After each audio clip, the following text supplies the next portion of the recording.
James had been writing for a living long enough to forget what a day off felt like. After a solid month of deadlines, edits, and endless drafts, he finally had one free day. But instead of resting, he felt the itch to fix something, to repair, restore, bring something old back to life. He spent the morning drifting through thrift stores and antique shops, running his hands over forgotten clocks and dusty radios, until he found it, a small, cluttered shop on the corner of a quiet street. In the back, half buried under a pile of broken picture frames, was an old typewriter. Its black paint was faded, the keys were stiff, and a ribbon of cobwebs clung to it like a shroud. As he lifted it, a small, hunched woman appeared from around the corner. "That came in yesterday," she said softly.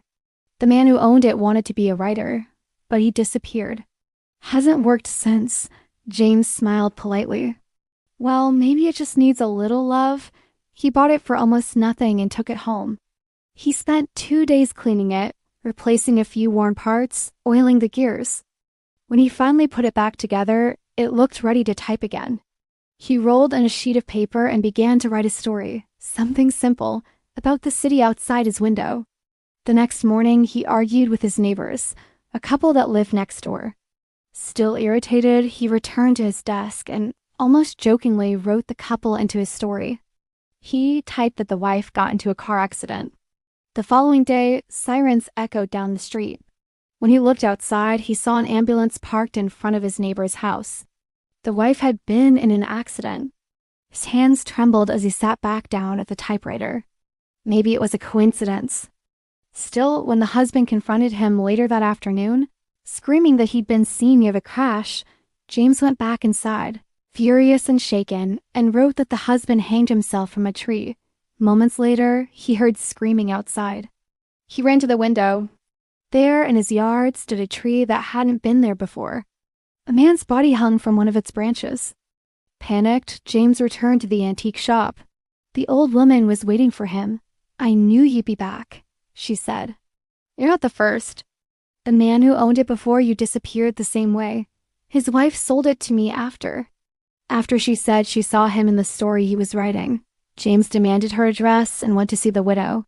When he told her everything that had happened, her face went pale. "You need to stop," she whispered. "It doesn't just record your words. It knows them. It sees what you see. Whatever you write becomes real." When James got home, he found a message scratched into the back of the typewriter. "I see what you see. I write what you write." He tried to throw it away, but his hands wouldn't move. It was as if something else was guiding them. And then, almost without thinking, he began to type again. He wrote himself into the story. He wrote that a new car pulled into his driveway. He wrote that a man got out and walked toward his door. Then he heard it, the crunch of gravel outside. He stood up, went to the window, and saw the exact scene he had just described. When he opened the door, the world outside was no longer his quiet neighborhood. It was the city from his story. The next morning, the news ran a headline: "Local writer missing, last seen in his home office," but James will never read it. He's still out there, trapped in the world he created, writing stories for the typewriter that no longer belongs to him. Because now it's waiting for someone new to bring it back to life.